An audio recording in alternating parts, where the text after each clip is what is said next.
کہ جب انسان اپنے زندگی کے اہم موقعوں پہ پہنچتا ہے، اہم ایسی زندگی کی ضروریات میں پہنچتا ہے کہ جیسے جاب کر رہا ہے یا دیگر تعلیمی اداروں میں ہے، جب اس کی زندگی ایک بالغ زندگی ہو چکی ہے، تو اس کے بعد جب انسان دوستی کرتا ہے تو کیا دیکھنا چاہیے؟ الصدیق اللبیب حیات الروح، ایک مضبوط دوست اس حوالے سے کہ جو عقل مند ہو، پرمغز دوست ہو، وہ آپ کی زندگی کی ایک طرح سے سمجھو روح ہوتا ہے۔ صدیق کے لیے کہا، دوست کے لیے کہا اللہ یکون فاجرن، اللہ یکون فاحشن، اللہ یکون، اس طرح کی دیگر تعبیرات بیان کی۔ اصل دشمنی جس کی بنیاد پہ کی جائے وہ اللہ سبحانہ وتعالیٰ کی ذات ہے۔ اللہ کی وجہ سے کسی سے دوستی، مومن سے دوستی کیوں ہے؟ وہ اللہ کے اطاعت گزار ہے، اللہ کی فلاں سے دشمنی کیوں کرنی ہے ہمیں جناب؟ کفار، یہود، نصارہ، دشمنان اہل بیت، نواسب، اس طریقے کے لوگ، کیونکہ وہ اللہ کے دشمن ہیں۔ دوست بھی اسی وقت آپ کو آپ کا عیب یا آپ کی برائی کھل کر بتائے گا کہ اگر وہ دوستی میں آپ سے مخلص ہے۔ خود آپ کا یہ سوال کرنا کہ اگر ہمیں خوف ہو کہ ناراض ہو جائے گا یا نہیں، یہ سوال اگر کسی کو کسی ذہن میں آتا ہے اپنے دوست کو اس کی برائی بتاتے ہوئے، تو یہ سوال خود اس بات کی علامت ہے کہ یہ دوستی نہیں ہے۔ نامحرم سے بات کرتے ہوئے دوستی کا احساس ہوتا ہے، واہ قربان ہو جاؤں میں، یہ جو احساس ہوتا ہے لوگوں کو، تو بہرحال یہ ایک چونکہ ایک عوام اس کے لیے پروگرام کر رہے ہیں، تو آپ یہ دیکھیے یہ جو احساس ہوتا ہے نا، یہ بلکہ یہ ہوتا نہیں ہے، یہ زبردستی کروایا جاتا ہے اپنے آپ کو، اور اس کو ہم کوٹڈ کرتے ہیں بہت اچھا سا کہ دوستی کا نام دے کر، میں نے تو دوستی کی ہے، اس میں کون سی برائی، میری نیت خراب تھوڑی ہے۔ اور پولیس پکڑ لے تو کہتا ہے کہ میری بہن ہے، یہ تو اس کی دوستی کی حیثیت ہے کہ پولیس کے آتے ہی وہ اسے اپنی بہن بنا لیتا ہے۔ اور منہ بولی بہن کا رشتہ شریعت میں کہیں کسی فقہی کتاب کے کسی گتے پہ بھی نہیں پایا جاتا۔ یہاں میں اپنی بہنوں بیٹیوں کو مخاطب کر کے کہوں گا کہ اگر آپ کو یہ وہم ہو بھی کہ ہماری نیت تو صاف اور شفاف ہے، تو یقین جانیے کہ دوسری سمت کے لیے یہ بات ممکن ہی نہیں ہے۔ نامحرم کی طرف نگاہ کرنا ابلیس کے تیروں میں سے ایک تیر ہے۔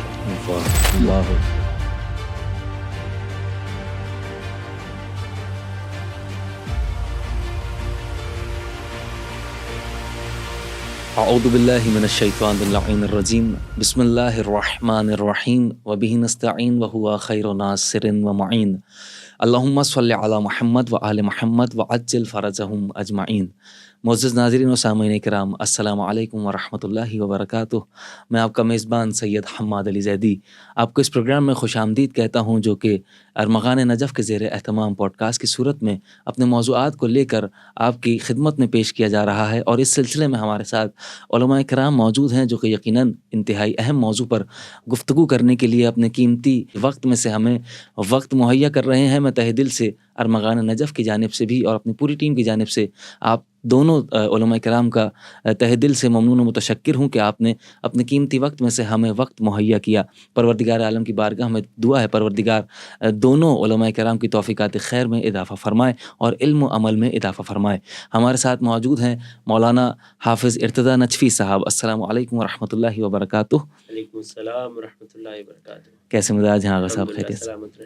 مولا آپ کو سلامت رکھیں۔ اور ہمارے ساتھ موجود ہیں دوسری نشست پر حجت الاسلام والمسلمین مولانا سید جواد حسین عابدی صاحب۔ السلام علیکم ورحمۃ اللہ۔ السلام ورحمۃ اللہ۔ کیسے مزاج ہیں؟ احسان مولا کا، مولا آپ کو سلامت رکھیں۔ سوال کی جانب چلتے ہیں، اور میں آپ سے ہی اس سوال کا آغاز کرنا چاہوں گا کہ یقیناً ہم دوستی اور اس کے تقاضوں پر تو گفتگو کر رہے ہیں، اچھا دوستی کے ساتھ ساتھ جو ایک یقیناً اہم موضوع بن جاتا ہے وہ دشمنی کا موضوع ہے، کہ جب انسان دوستی کر رہا ہوتا ہے تو انسان بے انتہا محتاط رہتا ہے کہ میں جس شخص کو اپنی زندگی میں دوستی کے رشتے کے ذریعے سے داخل کر رہا ہوں وہ شخص یقیناً کس کردار کا ہونا چاہیے، کس افعال کا، کس قماش کا بندہ ہونا چاہیے۔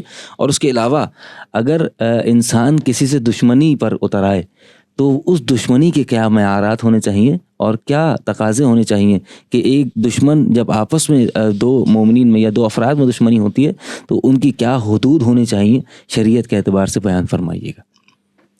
بسم اللہ الرحمن الرحیم۔ دیکھیں، اس میں چند باتیں ہیں۔ سب سے پہلے ایک وہ دشمنی ہوتی ہے کہ جو آپ کا کسی سے کسی بھی بات پر ڈسپیوٹ ہوا، اختلاف ہوا، وہ اختلاف جھگڑے میں بدل گیا، اور بعض اوقات اللہ لوگوں کو محفوظ رکھے، ہدایت دے، بعض اوقات یہ جھگڑا خاندانی اور نسلی جھگڑوں میں تبدیل ہو جاتا ہے۔ یہ ایک سچویشن ہے۔ اب اس قسم کا جھگڑا آپ عام طور پر دیکھیں گے کہ دنیا دار لوگوں کے درمیان ملے گا آپ کو، کیونکہ اس قسم کا جھگڑا یا مال پر ہو رہا ہوگا یا زمین پر ہو رہا ہوگا، زمین کے کسی پلاٹ پر، کسی ٹکڑے پر ہو رہا ہوگا، ایسا ہی ہے. بالکل. تو اس حوالے سے اگر سامنے والی طرف بھی مومن ہے، یعنی جن سے آپ کا ڈسپیوٹ ہوا ہے، دیکھیں پہلی بات تو یہ کہ آپ دشمنی رکھ کر کیا کر لیں گے، کچھ نہیں کر سکتے. مفروض یہ ہے، کیونکہ اگر سامنے والا آپ سے کمتر ہوتا تو کب کا انسان طاقت کا استعمال کر کے اس سے اپنے جس چیز کو اپنا حق کہہ رہا ہے وہ حاصل کر چکا ہوتا. بالکل ایسا. اگر آپ سامنے والے سے اپنا حق نہیں لے سک رہے ہیں تو دشمنی رکھ کر کیا کریں گے؟ آپ نے اس معاملے کو قانونی اعتبار سے حل کرنا ہے.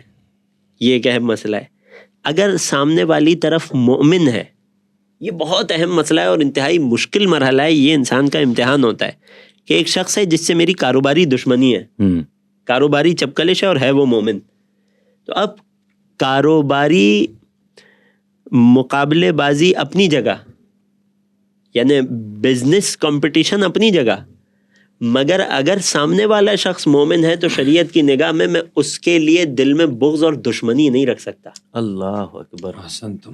فقہی مسئلہ ہے، فقہی مسئلہ ہے. رسول اللہ صلی اللہ علیہ وآلہ وسلم کی حدیث موجود ہے اور ایسی حدیث پاک ہے کہ جس پر علماء مجتہدین نے فتویٰ دیا ہے، یعنی سندن و متنن اتنی مضبوط اور واضح فتویٰ یہ دیا کہ مومن سے 3 دن سے زیادہ ناراض نہیں رہ سکتا. اللہ اکبر. یعنی اگر سامنے والا شخص کبھی نہ بھی مان رہا ہو تو آپ نے اپنے دل میں اس کی ناراضگی کو ختم کر دینا ہے. سبحان اللہ. یہ فقہی مسئلہ ہے. سبحان یہ بات واضح ہو گئی. اچھا، یہ ہے ایک طرح کی دشمنی. ایک وہ دشمنی ہے جو دوستی سے دشمنی میں تبدیل ہو جاتی ہے.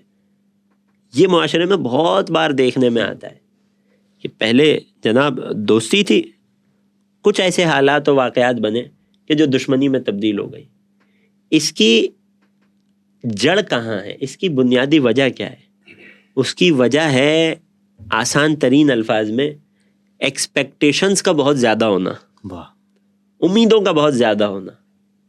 یعنی آپ نے اپنے دوست سے ایسی امید رکھی کہ اس کے دل میں آپ کے لیے وہ محبت یا وہ رتبہ نہیں تھا، نتیجے میں وہ آپ کی امید پر پورا نہیں اترا، نتیجے میں آپ کے دل میں اس کا بغض پلنے لگا، یہاں تک کہ آپ دشمنی میں مبتلا ہو جائے. اس دشمنی سے خود کو بچانے کے لیے سب سے بنیادی چیز ضروری ہے کہ انسان دوستیوں کی اس کیٹیگری کو سمجھے، ان لیولز اور ان اقسام کو سمجھے کہ جو علماء نے بیان کی ہیں، اور ان لیولز اور کیٹیگریز کے مطابق اپنے دوستوں سے ایکسپیکٹیشنز کو برقرار رکھے.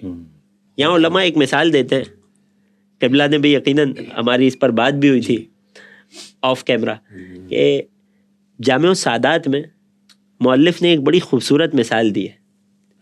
آپ نے اخروٹ دیکھا ہوگا، والنٹ. جی. والنٹ کا ایک باہری چھلکا ہوتا ہے جسے عربی میں قشر کہتے ہیں، جی. اور ایک اندرونی مغز ہوتا ہے جو حقیقت میں وہ ڈرائی فروٹ ہے جسے کنزیوم کیا جاتا ہے، اسے عربی میں کہتے ہیں لب. ایک قشر ہے، ایک لب ہے، ایک باہری چھلکا ہے، باہری پرت ہے، اور ایک اندرونی جو پھل ہے اصل. اچھا، پھر اس والنٹ کی ایک خاصیت یہ ہے کہ اس باہری چھلکے کے باہر اوپر بھی ایک پتلی سی جھلی ہوتی ہے جو آپ تک پہنچنے تک وہ ریفائن کر دی جاتی ہے فیکٹریز میں، اور اس کے جو اندر کا فروٹ ہے، پھل ہے، اس کی بھی ایک خاصیت ہے کہ اگر نچوڑ لیا جائے تو ایک خاص قسم کا اس سے آئل نکلتا ہے. بالکل. یوں ہمارے پاس 4 لیولز بن گئے. علماء نے دوستی اور معاشرتی تعلقات کو 4 لیولز میں تقسیم کیا ہے. سبحان اللہ. ایک ہے وہ باہری جھلی جسے کہتے ہیں قشر القشر، چھلکے سے بھی باہر کی جھلی. یعنی کیا؟ یہ وہ شخص ہے کہ جو روزمرہ مثلاً آپ کا کلیگ ہے آفس میں، مثلاً راہ چلتے آپ کو ملنے والا شخص ہے، مثلاً آپ کا پڑوسی ہے، مگر پڑوسیوں کے حقوق سے ہٹ کر ہم بات کر رہے ہیں. یہ وہ شخص ہے جس سے آپ کی روزمرہ کی سلام دعا ہے، اس سے آپ کا تعلق سلام دعا کی حد تک ہے. اس سے آپ نے اس سے زیادہ امید نہیں رکھنی، نہ اسے آپ سے اس سے زیادہ امید ہونی چاہیے. واضح. ایک ہے اس سے تھوڑا بہتر تعلق رکھنے والا، آپ نے اسے اس کے مزاج کے مطابق ہی ڈیل کرنا ہے اور اس سے اچھے اخلاق سے پیش آنا ہے، مگر اس سے زیادہ نہیں. ایک ہے کہ جو لب ہے، جو پھل ہے اندرونی، یہ آپ کے دوست احباب ہیں جن کے ساتھ آپ کی عام طور پر آپ کی بیٹھکیں ہیں، آپ کی گیدرنگ ہے. اب آپ کی گیدرنگ ہے، اس میں بھی آپ کے مثلاً 10 دوست ہیں، یہ سب کے سب وہ لب ہیں، وہ پھل ہیں. اب آپ نے ان سے مخلص بھی رہنا ہے، اور انہیں بھی آپ سے مخلص رہنا ہے, دوستی کے تقاضوں کو آپ نے پورا کرنا ہے ان کے ساتھ. مگر یہ بھی ایک حد تک ہے. اس کے بعد آتی ہے باری لب اللب کی. وہ قریبی ترین اور خاص ترین دوست جسے ہم بیسٹ فرینڈز کہتے ہیں, جی, یہ عام طور پر انسان کی زندگی میں اگر وہ کسی غلط فہمی کا شکار نہیں ہے تو ایک یا دو ہوا کرتے ہیں عام طور پر. بالکل. سبحان اللہ. یہ وہ دوستی ہے کہ جس کے لیے آپ نے اپنے آپ کو مخلص ترین رکھنا. اور قبلہ نے جتنی روایات بیان کی عام طور پر یہ اس پائے کی دوستی کی طرف ناظر ہوتی ہے. بے شک بے شک. غور کر رہے ہیں, یہ وہ دوستی ہے کہ جس دوستی کے بارے میں مولا کا فرمان ہے کہ تمہارا دوست وہی ہوتا ہے کہ جس کا باطن اور ظاہر تمہارے لیے ایک ہو. بے شک. یعنی اب کوئی رازداری نہیں ہے. سبحان اللہ. غور کر رہے ہیں, یہ وہ دوست ہے کہ جس کے ساتھ دوستی کے تمام معیارات کو پورا کیا جاتا ہے, دوستی کے تمام تقاضوں کو پورا کیا جاتا ہے. یہ وہ دوست ہے جس سے اگر انسان کوئی اچھی اور کامل ترین ایکسپیکٹیشنز رکھے تو یہ انسان کا حق ہے, اور سامنے والے دوست کا بھی حق ہے, اور اس کا فرض بھی ہے کہ انسان کی امیدوں پر پورا اترے. لیکن اگر ہم قشر سے, یعنی جن سے باہری چھلکے جتنا تعلق رکھنا تھا, اگر ہم ان سے وہ ایکسپیکٹیشنز رکھیں جو ہم نے اپنے قریبی ترین دوست سے رکھنی تھی, اور وہ ایکسپیکٹیشن پر پورا نہیں اترے, نتیجے میں غلطی اس کی نہیں ہے, غلطی آپ کی نظروں کی ہے. واہ سبحان اللہ. آپ نہ پہچان پائے. امید ہے کہ یہ بات کافی ہوگی. جزاک اللہ جزاک اللہ. یقیناً آپ نے تفصیل کے ساتھ اس سوال کا جواب دیا. میں اسی تفصیل کو لیتے ہوئے مولانا جواد حسین عابدی صاحب کی جانب بڑھنا چاہوں گا. قبلہ مشہور ہے, کہا جاتا ہے, دیکھا جو تیر کھا کے کمی گاہ کی طرف اپنے ہی دوستوں سے ملاقات ہو گئی. تو سوال اسی حوالے سے تھا کہ جب دوستی دشمنی میں تبدیل ہونا شروع ہو جائے تو لوگ اس میں بالکل بھی خیال نہیں کرتے, لحاظ نہیں کرتے, اور آپس میں جو یقیناً ایک دوسرے کے عیوب کو جاننے والے ہیں وہ آپس میں اگر لفظ برا نہ ہو تو ایک دوسرے کو برہنہ کرنا شروع کر دیتے ہیں, اور ان کی عزتوں پر حملے ہوتے ہیں, اور بے انتہا بات خراب ہو جاتی ہے. خاندانی اعتبار سے بھی, معاشرتی اعتبار سے بھی, تو کسی چیز کا خیال نہیں رکھا جاتا.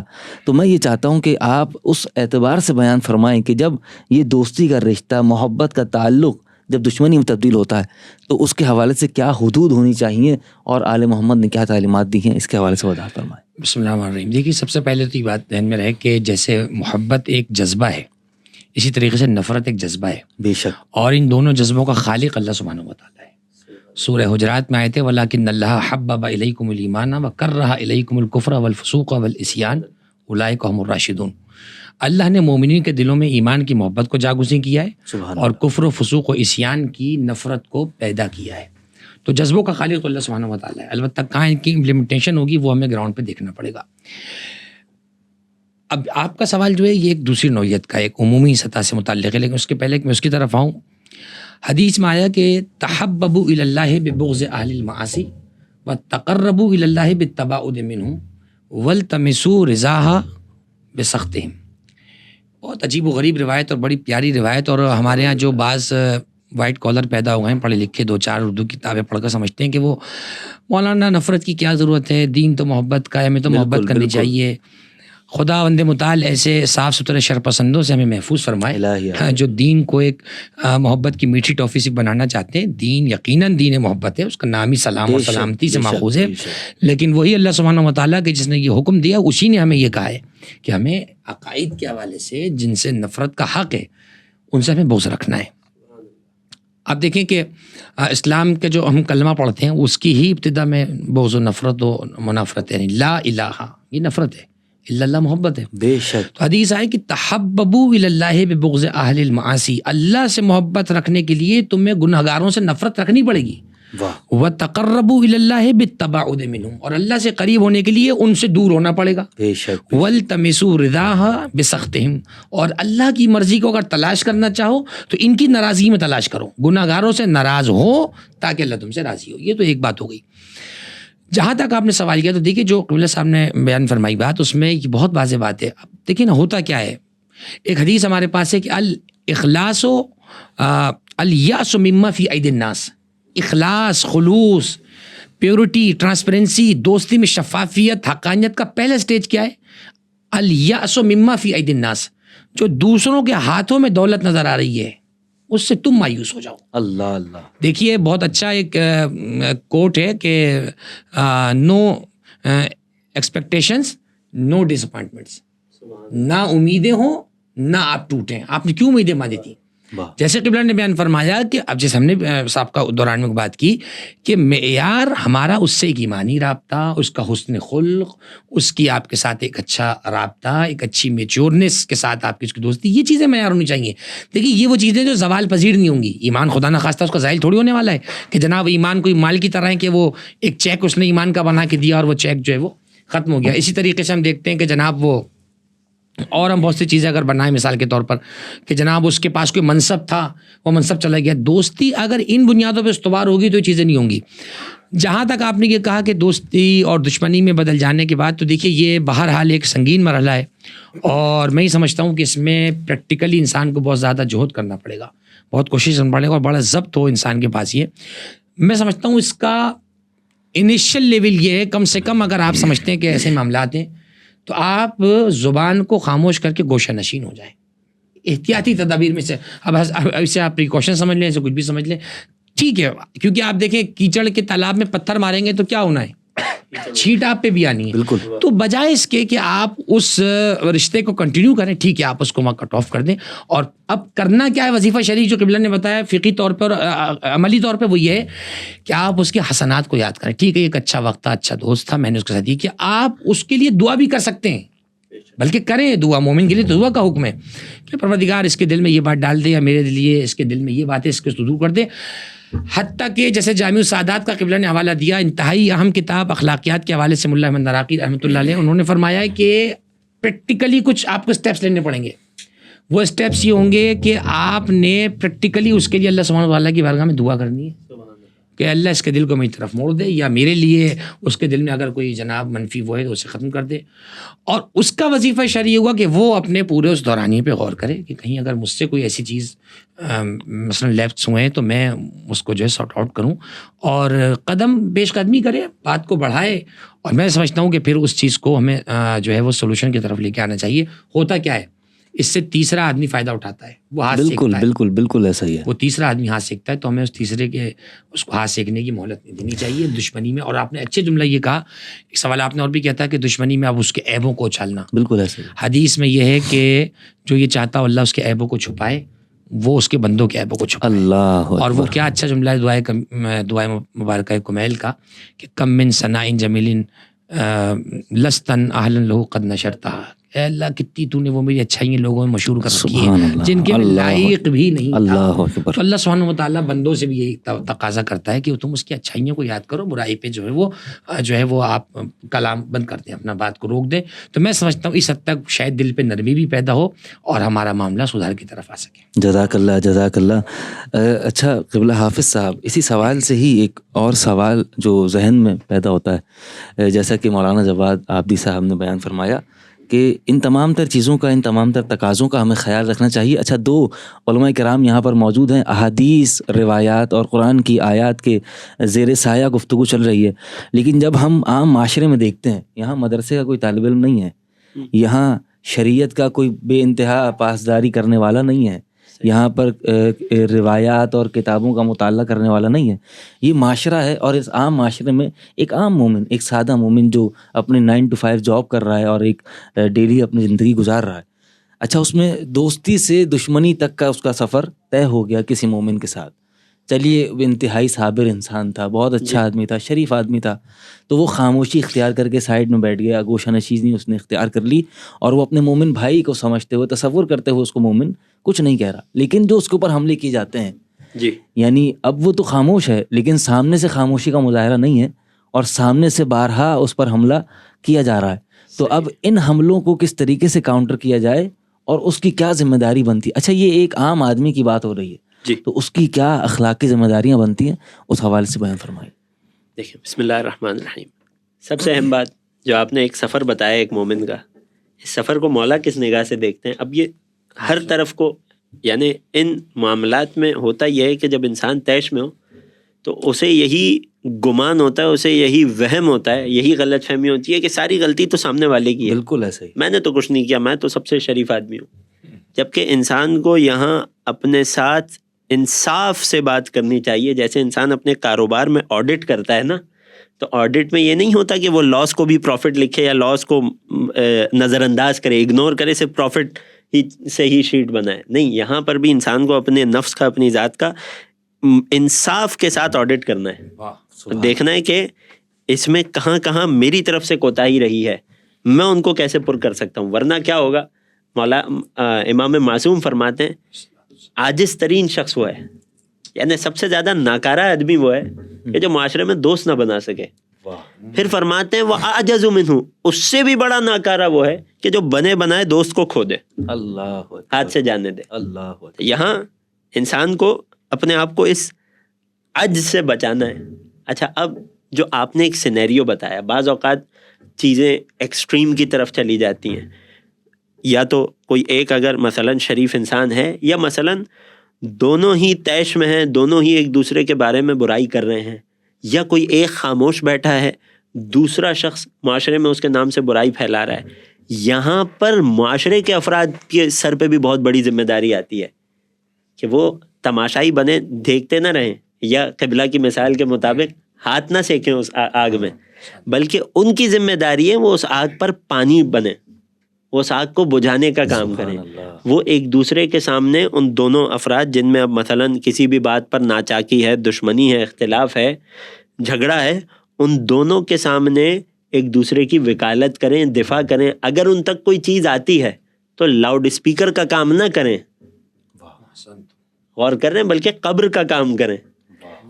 اگر کسی نے اس کو آ کر ایپ بتایا, ارے فلاں صاحب تو ایسے ہیں, تو اب لوگ کیا کرتے ہیں, وہ اگلے 8 لوگوں کو جن کا اس واقعے سے کوئی تعلق نہیں, ان دونوں افراد سے بھی کوئی تعلق نہیں, ان کو تھڑے پہ بیٹھ کر بتا رہے ہیں. یا آج کل جو ہمارے یہاں فیشن اور کلچر چل چکا ہے, چائے کے ہوٹل پر بیٹھ کر بات کرنے کو کوئی کام کی بات نہیں ہے, گوسپ چل رہا ہے. گوسپ کیا ہے, یہی ہے, ارے فلاں کا یہ ہو گیا, فلاں کے ساتھ یہ برا ہو گیا, فلاں میں یہ برائی نکلی, فلاں کی یہ بات معروف ہو. یہاں مؤمنین کی ذمہ داری ہے کہ مؤمنین ان دونوں کے درمیان صلح صفائی کرانے کی کوشش کریں. سبحان اللہ. کیونکہ مولا کائنات نے اپنی وصیت میں بیان فرمایا وَصِلَاحُ ذَاتِ الْبَيْنِ أَفْضَلُ مِنْ عَامَّةِ الصَّلَاةِ وَالصِّيَامِ. آپس میں آپسی معاملات میں, امور میں صلح کرنا, ایک دوسرے کے ساتھ تعلقات کو بہتر بنانا, تعلقات کو شفاف بنانا, یہ مستحب روزے نمازوں سے بہتر ہے. سبحان اللہ, سبحان اللہ. لہٰذا مؤمنین پر ذمہ داری آتی ہے کہ ایسے افراد کے درمیان صلح صفائی کرانے کی کوشش کریں. جزاک اللہ, جزاک اللہ. اچھا قبلہ جواد حسین عابدی صاحب, آپ کی جانب اس ایپیسوڈ کا آخری سوال بڑھاتے ہوئے, اس کے بعد آپ کی زحمتوں کو تمام. اچھا قبلہ, یہ یقیناً ہماری گفتگو یہاں تک جو پہنچی, دوستی کے تقاضوں سے جس کا آغاز ہوا, پھر دشمنی کی بھی بات کی, اور دیگر مومنین کے سوشل افیئرز پر بھی گفتگو کی گئی. اچھا, دوستی ایک ایسا رشتہ ہے کہ جس کو معاشرے میں ایک غیر خاندانی, مثلا کوئی ہمارے خاندان کا بندہ نہیں ہے, کوئی ہمارا رشتہ دار نہیں ہے, لیکن اس سے ایک ہمارا رشتہ ہے کہ جسے دوستی کا نام دیا جاتا ہے. اچھا, یہی دوستی ہمیں اپنے گھر میں اپنے سگے بھائی کے ساتھ بھی دیکھنے کو ملتی ہے, ہماری بہنوں کے ساتھ بھی ہماری دوستی کا رشتہ ہوتا ہے, اور کچھ حد تک ہمارے ماں باپ کے ساتھ بھی ہماری دوستی کا رشتہ ہوتا ہے. یہ سگے رشتوں میں بھی دوستی ہے, اور سگے رشتوں میں بھی انہی دوستیوں میں جس طرح سے دوستی اور دشمنی کے تقاضوں کی باتیں ہوئیں, اسی طریقے سے دشمنیاں بھی ہو جاتی ہیں. ہم نے یہ دیکھا کہ جب مومن کی آپس میں دشمنی ہو تو اس کو کس طریقے سے ہینڈل کیا جائے. اچھا, اب میں یہ چاہتا ہوں کہ آپ اس حوالے سے گفتگو فرمائیں کہ جب آپس میں 2 دوستوں میں, یا 2 بھائیوں میں, 2 بہن بھائی میں, یا باپ میں اور بیٹے میں, ایک دیکھیں, ایک تو یہ سگا رشتہ ہے, اور اس کے علاوہ جو ایک کمیونیکیشن کا رشتہ ہے, جو دوستی کا رشتہ ہے, اگر اس میں کوئی درار پیدا ہو جائے اور کوئی یہ چاہ رہا ہو, یعنی جس نے پہل کی معافی مانگنے کے لیے یا اس درار کو پر کرنے کے لیے جس نے پہل کی, اس کے حوالے سے کیا فضیلتیں بیان کی گئی ہیں, اور کتنی اہمیت ہے اس بات کی کہ ان ناچاکیوں کو دور کیا جائے اور دوبارہ سے اپنی دوستی کی اور محبت کے رشتے کو بحال کیا جائے. بسم اللہ الرحمن الرحیم. دیکھیے, فی الحال ہم یہ ہوا ہے کہ دوستی کے ساحل سے دشمنی کی دلدل تک اتر گئے, اور یہ چونکہ اس کی ضد ہے تو اس لیے اس پہ بات ہونا بھی ضروری ہے. اور ہم معاشرے میں دیکھتے ہیں کہ بہت زیادہ اس معاملے میں جلسی ہمارے پاس پائے جا رہے ہوتے ہیں, اور بدترین مثال دشمنی کی جب آپ نے بیان کی کہ گھریلو معاملات میں پہلی بات تو یہ کہ میڈیا کی جملہ نحوستوں میں سے ایک نحوست یہ ہے کہ ہم نے جن رشتوں کی اطاعت فرض تھی ان کو ہم نے دوستی سمجھ لیا. دوستی میں تو اسکپ کرنے کا آپشن ہوتا ہے نا. بالکل ایسے. ماں باپ سے دوستی یہ مغربی زہر ہے. پہلی بات تو یہ کہ ان سے محبت ہونی چاہیے. کیا بات ہے. میں فادر میرے father is my like my friend. یہ کیا بات ہوئی؟ تو فرینڈ کو تو کبھی کوئی رد کر سکتے ہیں آپ. باپ تمہارا رد کرنے کے قابل ہے اس کی اس وقت تک جب تک وہ خدا متعال کی معصیت کا حکم نہ دے. پہلی بات تو یہ ہو گئی. ان سے محبت ہے اور محبت میں دوستی سے غالب ہے.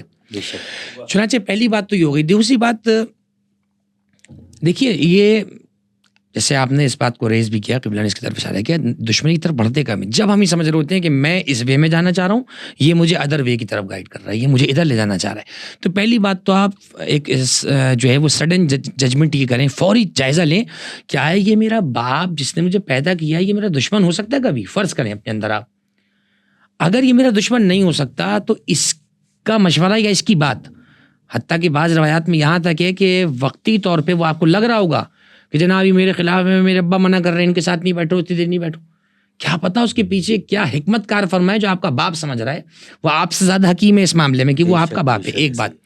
اب دشمنی میں ہوتا کیا آپ خاندان میں ہم نے تو ایسے ایسے لوگوں کو دیکھا ہے کہ جنازے پہ نہیں آنا اور مردیں بٹانے کی قسمیں. میں سمجھتا ہوں کہ دنیا میں یہ روایات موجود ہیں ماحصل روایات کا کہ عذاب کو جلد لانے والی چیزوں میں سے ایک چیز ہے قطیعت الرحم. قطع رحمی کرنا خونی رشتہ داروں سے یہ کرنا.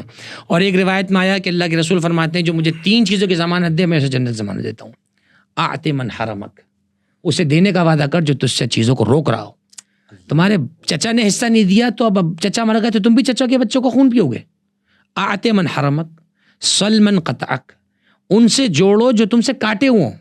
اب اس والے مرحلے پہ لوگ بولتے ہیں مولانا تو ہم کیا ذلیل ہوں دروازے پہ جا کر چچا کی باتیں سنیں چچی کی باتیں سنیں. نہیں شریعت نے آپ کو ذلیل ہونے کا نہیں کہا ہے. اتمام حجت کے طور پہ آپ ایک مرتبہ چلے گئے. اب وہ جناب برتن پھینک کے مار رہی ہیں چچی جناب گالیاں دے رہی ہیں خدا نخواستہ الیاذ باللہ. تو اب شریعت نہیں چاہ رہی کہ آپ ذلیل ہوں ڈیلی بیسس پہ دروازے پہ جا کر. اب آپ دروازے پہ نہیں جائیں کیونکہ حفظ نفس بھی جو ہے نا وہ ایک وہ چیز ہے آپ کی ایک جو ہے کیونکہ یہ عزت نفس ہے اس کو محفوظ رکھیں. اچھا آپ کریں کیا اب گھر آ کر اپنے دانت نہیں پیسنے بد دعا نہیں کرنی ہے ان کے لیے دعا اے اللہ ان کے اس گناہ کو معاف کر میں اس سے پیچھے ہٹ رہا ہوں. یقین مانیے یہ بہت سخت مرحلہ ہے. اعط من حرمک بہت مشکل کام ہے. میرے باپ کا حصہ کسی نے نہیں دیا میں اس کو دینا پڑے گا آپ کو. جنت بھی تو پھر ہے الجنت محفوفۃ بالصبر والمکارہ جنت لپٹی ہوئی ہے مصیبتوں اور آزمائشوں کے درمیان. جو اس تک جانا چاہتا ہے وہ ان میں آئے گا. تو یہ والا اسٹیپ ہمیں پریکٹیکلی لینا پڑے گا. ایک بات تو یہ ہو گئی. دوسری بات یہ ہے یہ تو ہوا ہمارا وظیفہ. ان کا وظیفہ کیا ہے ان کو یہ یاد کرنا چاہیے کبھی کبھی ایک بار ہم مہینے میں 1 بار قبرستان چکر لگا لیں ویسے ہی کیونکہ کہتے ہیں وہاں جا کے یہ سب چیزیں یاد آ جاتی ہیں. کفاکم بالموعظۃ الموت یا نصیحت الموت اس طرح کی تعبیرات ہیں کہ تمہاری نصیحت کے لیے موت کافی ہے. تو جائیں قبرستان جائیں جا کر دیکھیں کیسے کیسے اکڑنے والے کیسے کیسے جناب چودھری اور کیسے کیسے لوگ وہاں دفن ہیں کیسے کیسے گلیارے اور ان کی گالیوں سے لوگ ڈرنے والے اور کیسے جھگڑنے والے اور دھاڑنے والے سب آرام سے سو رہے ہیں چپ چاپ منومٹی. یاد کرے انسان ان چیزوں کو. جنازوں میں حکم حاضر ہونے کا تعجیل کرو. اموات میں خوشی کی تقریبات میں جانے میں تاخیر کرو کیونکہ دل مردہ ہوتا ہے. یہاں پہنچیں گے جب وہ وادی حسین میت پہنچ جائے گی تو بس منہ دکھانے کے صاحب ہم آئے تھے وہاں پر. ٹھیک ہے مجبوری ہوگی تو الگ بات ہے لیکن اکثر لوگ ایسے ہی پہنچتے ہیں بس منہ دکھا دیا وہاں. دوسری بات یہ ہے کہ وہاں پہنچو پہنچنے کے بعد تذکر کرو اپنے آپ میں کہ یار آج یہ مرا ہے کل میں مر سکتا ہوں. آج میں نے ان کو اٹھایا ہوا کل مجھے کوئی اٹھایا ہوا ہوگا پتہ نہیں. ان چیزوں کی طرف آئے تو میں سمجھتا ہوں دشمنی نام کا کیڑا آسانی سے مر سکتا ہے اگر اس پر ہم تذکر خوف الہی خشیت الہی جائزہ نفس اگر یہ اس طرح کے اسپریز کریں. چھوٹے موٹے جراثیم دشمنی کے اور یہ کوئی چیز ہی نہیں ہے کوئی لیکن ہم انہیں پنپتے ہیں اپنے اندر ہم پالتے ہیں ان کے اندر. رشتہ داروں میں خاص طور پہ نہیں ہونا چاہیے. ایک روایت اور بات تمام ہو گئی یہاں پر. روایات میں یہ کہ جو قطع رحمی کہا جاتا ہے رحم کہتے ہیں جہاں سے بچہ دنیا میں تشریف لاتا ہے شکم مادر تعبیر کی جاتی ہے اور فرمایا رحم رحم سے مشتق ہے. اللہ سبحانہ وتعالیٰ کی صفت ذاتی ہے رحمان الرحیم. اللہ نے رحم کو اسی سے مشتق کیا ہے. تو جو قطیع الرحم ہے یعنی خونی رشتہ داروں کو توڑنے والا ہے گویا وہ اللہ کی ذات تک حملہ کر رہا ہے. اللہ نے جن رشتوں کو جوڑا یہ انہیں توڑ کے جسارت کر رہا ہے.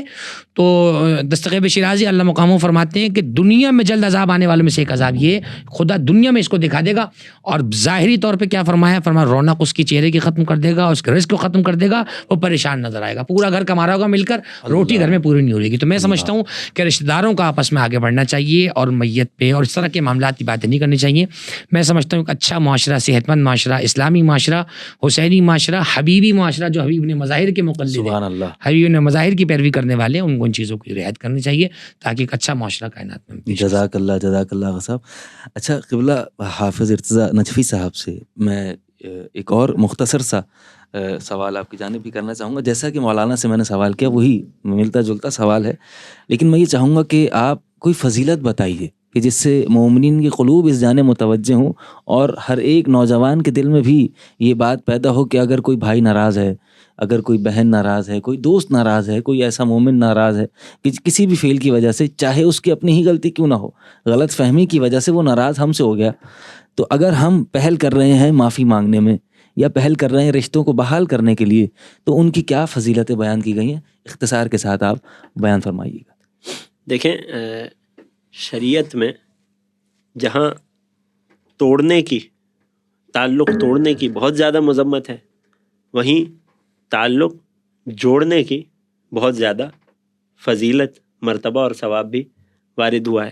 اس حوالے سے ایک فضیلت تو وہی جو، یعنی آپ ذرا اس تصور میں جائیے کہ کائنات کا بعد رسول سب سے بڑا خطیب، اللہ، سب سے بڑا عالم، سبحان اللہ، سب سے بڑا مفکر و مبلغ و معلم بستر شہادت پر ہیں، اور اہم ترین باتیں جو اسے محسوس ہو رہی ہیں وہ اب بیان کر رہا ہے، سبحان اللہ، اور اس میں میرا مولا فرما رہا ہے، پہلی دوسری بات ہے یہ وصیت میں، یعنی مولا نے قرآن کا، نماز کا، عبادتوں کا، ہر چیز کا تذکرہ کیا، مگر سب بعد میں کیا۔ ابتدائی باتوں میں سے ایک بات یہ ہے کہ فَإِنِّي سَمِعْتُ جَدَّكُمَا رسول اللہ صلی اللہ علیہ وآلہ وسلم، اے میرے بیٹے حسن و حسین، میں تمہیں تقوی الہی کی وصیت کرتا ہوں، اور میں تمہیں اپنے امور کو منظم کرنے کی وصیت کرتا ہوں، اور میں تمہیں اس بات کی وصیت کرتا ہوں کہ آپسی تعلقات کو بہتر بناؤ، واہ، اپنے درمیان بھی اور لوگوں کے درمیان بھی صلح و صفائی کرو۔ سبحان اللہ، کیوں فرماتے ہیں؟ اب دیکھیں، آخری اوقات ہیں مولا کے، یعنی اور بستر شہادت پر ہیں، شدید علیل ہیں، مگر اس کے باوجود اتنی اہم بات ہے کہ مولا یوں کر کے حوالہ دے کر بیان کرتے ہیں، فَإِنِّي سَمِعْتُ جَدَّكُمَا رسول اللہ، کیونکہ میں نے تم دونوں حسن و حسین تمہارے نانا سے سنا ہے۔ کیا سنا؟ صلاح ذات البین افضل من عامۃ الصلاۃ والصیام، کہ آپسی تعلقات کو بہتر بنانا نافلہ عام طور کے نماز روزوں سے بہتر ہے۔ یعنی کیا؟ اب اس کو ہم اگر تطبیق کریں، اس کو اپلائی کریں، یعنی اگر آپ مثلا ہمارے یہاں بزرگوں میں عبادتوں کا ٹرینڈ زیادہ ہوتا ہے جوانوں کی نسبت، ایسا ہی ہے، مگر بدقسمتی سے ہم دیکھتے ہیں کہ وہاں دوستیاں اور دشمنیاں بھی زیادہ گہرائی میں اتری ہوئی ہوتی ہیں۔ یعنی اگر آپ گھر میں بیٹھ کر روزانہ قرآن کا ایک پارہ پڑھ رہے ہیں، آپ نماز شب 11 رکعت پڑھ رہے ہیں، پوری 11 رکعت، آپ نماز وتر کا طویل ترین قنوت پڑھ رہے ہیں، مولائے کائنات کی نگاہ میں اس سے افضل یہ ہے کہ آپ کی اگر کسی سے دشمنی ہے تو آپ اس سے اپنے تعلق کو بہتر بنائیے۔ سبحان اللہ، یعنی اس سے بہتر کام یہ ہے مولا کی نگاہ میں، آپ 51 رکعت نماز نافلہ پڑھ رہے ہیں جو مومن کی علامت ہے واجب نمازوں کے، اس سے بہتر امام علی کی نگاہوں میں یہ ہے کہ آپ اپنے جھگڑوں کو سلجھائیے، لوگوں کے اختلافات کو حل کیجیے۔ بس یہی فضیلت میرا خیال ہے، یہ بہت کافی ہے انسان کی کوشش پر آمادہ ہونے کے لیے۔ بالکل ایسا ہی ہے۔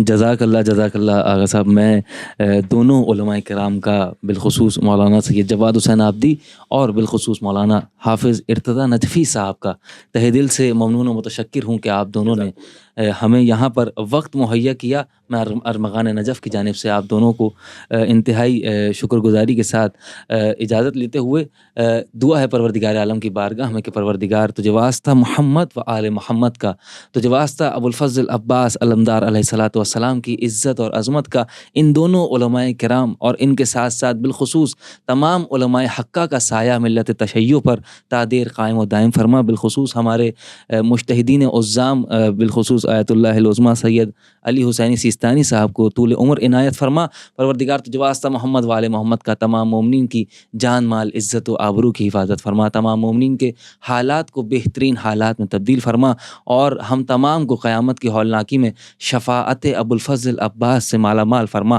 پروردگار تجھ واسطہ محمد وآل محمد کا ہماری سب سے بڑی دعا ہمارے وقت کے امام کے ظہور میں تعجیل فرما، ہمیں ان کے آوان و انصار میں شامل فرما۔ انہی دعاؤں کے ساتھ اجازت دیجیے اپنے میزبان سید حماد علی زیدی کو۔ والسلام علیکم ورحمۃ اللہ وبرکاتہ۔